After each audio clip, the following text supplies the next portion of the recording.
ముందుగా స్మితా సబర్వాల్ గారు three questions వేశారు మనకి. ఫస్ట్ ఆఫ్ ఆల్, మీరు డిజేబుల్ని ఒక పైలట్గా రిక్రూట్ చేసుకుంటారా అని అడిగారు. దానికి మన ఇండియా వాళ్ళు ఇంకా పైలట్గా రిక్రూట్ చేసుకోవడానికి అవకాశాలు ఇంకా డోర్స్ ఓపెన్ అవ్వలేదు. కానీ అదర్ కంట్రీస్లో చాలా సక్సెస్ఫుల్గా పైలట్స్గా రాణిస్తున్న వాళ్ళు ఒక ముగ్గురుని నేను మీకు పరిచయం చేస్తాను, ఎందుకంటే ఇది స్మితా మేడంకి తెలియాలి.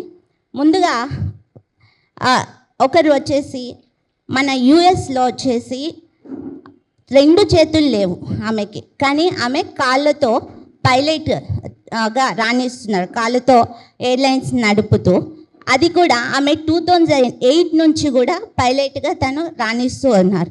ఇంకొకరు సింగిల్ లెగ్, పూర్తిగా అతనికి లెగ్ లేదు, పెద్ద పెద్ద ఎయిర్లైన్స్ కంపెనీకి సీఈఓగా వర్క్ చేస్తూ పైలట్గా కూడా రాణిస్తున్నారు.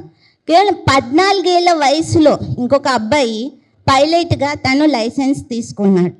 ఇక చెప్పుకుంటూ పోతే ఎంతోమంది సర్జన్స్ ఇండియాలోను అవుట్ ఆఫ్ కంట్రీస్లో కూడా సర్జన్స్గా రాణిస్తూ ఉన్నారు. ఇక ఐఏఎస్ఎల్కి మనకి కొదవే లేదు. డిజేబుల్ అక్క గత 10 ఏళ్లలో అది ఫార్మర్ ఐఏఎస్గా ఉండి 12 సంవత్సరాలు సర్వీసెస్ ఇచ్చి ఈ 10 ఏళ్లలో కూడా కొన్ని వందల మందిని ఐఏఎస్లుగా తయారు చేసింది, అదే వీల్ చైర్లో ఉండి.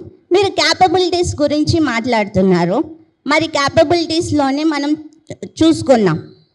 ఇంత వీల్ చైర్లో ఉండి 24 గంటలు పని చేస్తూ మాకు ఎంత పెయిన్ ఉంటుందంటే బాడీలో మీకు ఎవరికి తెలియదు. మాకు ఫిజికల్గా మాకెంత స్ట్రెయిన్ ఉంటుంది ఈ పోలియోనో లేకపోతే డిఫరెంట్ డిసేబిలిటీస్ వల్ల. కానీ ఏ రోజు కూడా మేము ఆ పెయిన్ని అనేది మా మైండ్లోకి రానివ్వం.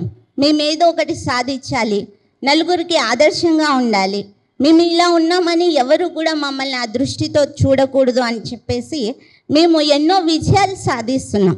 అయినప్పటికీ ఇంకా మమ్మల్ని గుర్తించండి మాకు అది అని చెప్పేసి ఇంకా మేము అడుక్కోవాల్సి వస్తుంది. ఇక ఇది ఎందుకు అంటే లెక్కలు లేనితనం చెప్పాలంటే. మన ప్రభుత్వం ఏదైనా కానీ ఒక దామాషా పద్ధతిలో రిజర్వేషన్స్ ఇవన్నిటినీ కల్పిస్తుంది. ఆమె అడిగిన 3వ క్వశ్చన్ కోటా ఎందుకు అని. ఎంత కోటా ఇచ్చారు మేడం మేము అడుగుతున్నాం. 1995లో మాకు మొదటి చట్టం వస్తే 99లో 3% రిజర్వేషన్ అన్ని శాఖల్లోనూ కల్పించాలని కోరారు. దాన్ని 2016 చట్టంకి 5% పెంచుతూ వచ్చారు. అది కూడా ఈ కోటా కింద జస్ట్ ప్రతి కేటగిరీ కూడా కాదండి, 21 కేటగిరీస్ కాదు, ఒక 5-6 కేటగిరీస్లో కేవలం 1% రిజర్వేషన్ అనేది ఉంది. మనకి 2011 జనాభా లెక్కల ప్రకారమే 2.63 crores ఉంటే అందులో 5-10 lakhs సివిల్స్కి అప్లై చేస్తే కనుక ఒక 5-6 మందే కదండి. అంటే మీకు ఆ 5-6 మందిని కూడా వాళ్ళ పోటీ పడలేకపోతున్నారా? మీరు ఒకవేళ అలాంటి భయం మీకుంటే గనక స్మితా మేడం లాంటి మిగతా వాళ్ళు ఐఏఎస్లు కూడా ఈ 5-6 జాబులు కూడా మాకు పోతున్నాయి అనే భయం ఉంటే మీరు డ్రాప్ అవ్వండి. మమ్మల్ని ఎందుకు మీ సంకుచిత స్వభావంతో మైండ్ సెట్ తోటి మాట్లాడి మమ్మల్ని అగౌరవపరిచి మాకున్న అవకాశాలను చెడగొడతారు. స్మితా మేడం గారు ముఖ్యంగా ఈ మా ట్వీట్ చేయడానికి ఒక బ్యాక్గ్రౌండ్ చూసుకుంటే గనక కార్తీక్ అనే ఒక మస్కులర్ డిస్ట్రోఫీ పర్సన్ 4 సార్లు, ఆయన సైంటిస్ట్, ఇప్పుడు 28 years, ఆయన 4 సార్లు సివిల్ అటెంప్ట్స్ ఇచ్చి కేవలం ఫిజికల్ ఫిట్నెస్ అనే ఒక దాని మీద ఆయన రిజెక్ట్ కాబడ్డాడు. అయితే ఈ సందర్భంలో ఇలా ఫేక్ డిజేబిలిటీని సర్టిఫికేట్స్ తోటి వెళ్తున్న వాళ్ళ గురించి ఆయన ఆవేదన వ్యక్తం చేస్తూ వీళ్ళంటి వాళ్ళ వల్లే మాలాంటి వాళ్ళకి అవకాశాలు రావడం లేదు అని పత్రికాముఖంగా తన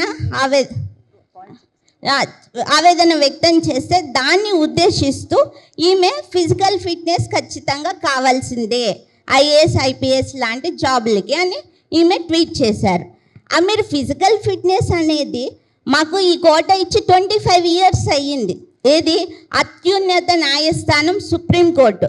అంటే మీరు చట్టం వద్దంటున్నారా? ఒక చట్టాన్ని ఇంప్లిమెంట్ చేసే అధికారిగా ఉండి కూడా మీరు చట్టాన్ని వద్దంటే రాజ్యాంగాన్ని, మన భారతదేశ ఈ చట్టాలని అవమానించినట్టే, సుప్రీంకోర్టుని అవమానించినట్టే. దీనికి మేము ఈ సందర్భంగా కోరుతున్నది ఏంటంటే, మీరు వెంటనే బహిరంగ క్షమాపణ చెప్పాలి కమ్యూనిటీకి. మీ వాక్యాల్ని వెనక్కి తీసుకోవాలి. లేదు అంటే గనక మేము పరువు నష్టం దావా వేసి మీ మీద ఖచ్చితంగా పోరాటం చేస్తాము. అది ఎంతవరకు వెళ్ళినా సరే మేము దానికి సిద్ధమని తెలియజేస్తున్నాం. ఈ వివక్షతను మేము చాలా తీవ్రంగా ఖండిస్తున్నాం.